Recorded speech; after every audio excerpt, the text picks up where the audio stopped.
Greetings, chemistry students. This is Mr. Braun, and today we are going to discuss redox reactions. And what redox stands for is oxidation and reduction. So, ladies and gentlemen, today our learning target for redox reactions is to identify a chemical reaction as an oxidation reduction reaction. And in order to achieve this learning target, we need the success criteria of the following. Identify atoms that are oxidized or reduced through the transfer of electrons. We need to be able to assign oxidation numbers to atoms in compounds and ions. Now, ladies and gentlemen, if you remember all the way back to when we were discussing nomenclature, you took down rules for assigning oxidation numbers. So check back into your notes. We have already got these rules. We need to be able to identify redox reactions by analyzing the changes in the oxidation numbers for different atoms. Finally, we need to balance equations for oxidation reduction reactions, and we're going to do this through a method that we call the oxidation number change method. I can tell you're all excited, so let's get started. Redox. What is redox? Well, redox is oxidation reduction reactions. The RED is reduction, the OX is oxidation. So redox reactions, by definition, oxidation reduction reactions involve the transfer of electrons from one substance to another.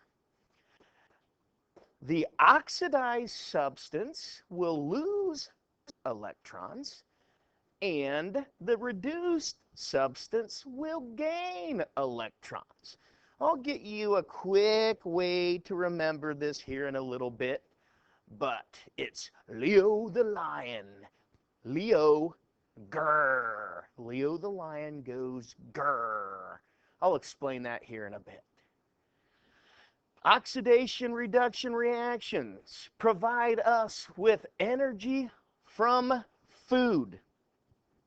It also gives us electrical energy from batteries. Redox reactions are occurring when iron rusts. So if you've seen a car rust, you've seen a redox reaction. So here we go. Here is that iron that is rusting. We can see that Fe is iron. It is a solid. Oxygen from the air, a gas. It will give us iron 3 oxide. Ladies and gentlemen, that is your rust. So, electrons gained and lost. Okay, electrons gained and lost. Transfer of electrons from one reactant to another. If I lose electrons, it's oxidation. There's that Leo. I just said, Leo the lion goes grrr. Leo grrr. Lose electrons, oxidation. So here we go. We have zinc as a solid. Okay? Zinc, all of a sudden, is going to be in an aqueous solution.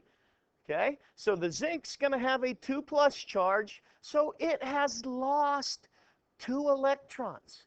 So if we look at our oxidation numbers, okay, right here, zinc, okay, zinc is by itself, okay, zinc is by itself here, so it's going to have 0 for an oxidation number. I'm getting all crazy here. Let me go back. It's going to have 0 for an oxidation number here. Here it's +2. Okay? So to go from 0 to +2, I have to lose 2 electrons. The loss of electrons is oxidation. Gain in electrons, gain electrons reduction. So if I look at this particular one, if I have copper in an aqueous solution, it has a 2+ charge, so I'm dealing with copper 2. So copper has a 2+ charge. It has to gain 2 electrons to become the solid copper by itself, because copper right here, it is not an ion, therefore its charge is going to be 0. Now, when we're looking at this particular slide, okay, if I'm losing electrons, I'm oxidized, undergoing oxidation. If I'm gaining electrons, I'm becoming reduced. So if you look at the bottom one here, it has iron 3 going all the way over to iron 2. So what I've done is I've gained an electron. How do I know I've gained an electron? Well, I've lost a positive charge. So I must have gained an electron. Okay? Here I have bromine. Bromine has a 0 charge here. It gains 2 electrons to become a negative charge.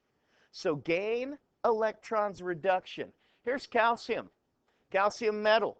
Okay? Calcium metal right here.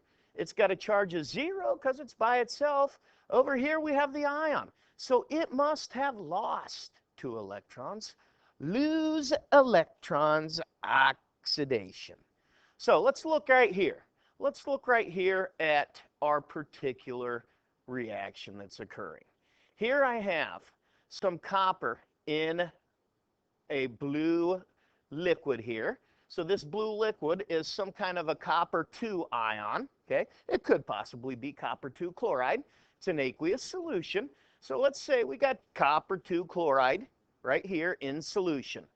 Here is zinc metal. What's going to happen is I'm going to put the zinc metal into the copper 2 chloride solution.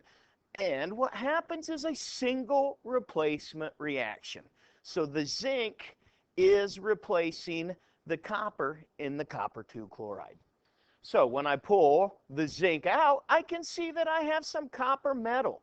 Okay? I can see right here that the copper has formed on the outside of that zinc metal. So I've replaced the copper. So what is happening here is the zinc metal with the 0 oxidation number is going over here to a +2. So it is losing 2 electrons. Therefore, it is being oxidized. The copper, okay, the copper was with chloride. Okay, so it was 2+. It had to gain 2 electrons to become copper solid, which is this orange stuff we have right here. So when the copper 2 chloride gained those 2 electrons, the copper solid is undergoing reduction. Okay, so right here in this equation, in this reaction, I can see that I have a redox reaction occurring. Now, what is actually happening? Okay, let's look right here. Here is a copper 2 ion. Okay, it is coming in contact with the zinc here. All right, so then what happens is 2 electrons are going from the zinc to the copper. Okay, so the copper is gaining electrons. The zinc is losing electrons, and you can see now the zinc ion has been replaced by this copper right here. So the copper replaces the zinc. This is a single replacement reaction. Here we go right here. Here is a little bit of aluminum foil. Okay, I've got some aluminum foil. Here is that same copper 2 solution, okay? Here's an aqueous solution of copper 2 chloride, as it says down here. We can read aluminum foil in copper 2 chloride.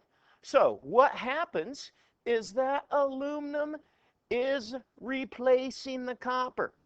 So the aluminum replaces the copper in this particular reaction. So you can see that this isn't quite so blue anymore. Okay? This isn't nearly as blue as what it is here. The copper is being replaced. So we're going to have aluminum chloride in here and then copper metal. And you can see the copper metal is starting to settle to the bottom of the beaker. This is just describing what I just said there again. So let's skip this particular one and let's look at our learning check here. Identify each of the following as oxidation or reduction. Are we being oxidized or are we being reduced? Well, here we go. I have tin, solid, okay? It's turning into tin 4 in an aqueous solution. So I am losing 4 electrons. Lose electrons, Leo, lose electrons, oxidation. My next equation, I have iron 3. Iron 3 in an aqueous solution. Look, it's gained 1 electron to become iron 2, gaining electrons. Grr is reduction. Ladies and gentlemen, our last one here, I have chlorine. Chlorine is diatomic. It's a super 7. It's by itself right here. So it's got an oxidation number of 0. Look, it is gaining 2 electrons to become 2 chlorine ions. Okay, so this chlorine has gained electrons. Ladies and gentlemen, when we gain electrons, we have reduction. This has been Mr. Braun with Day 1, the introduction to redox reactions. Chem students, let's investigate.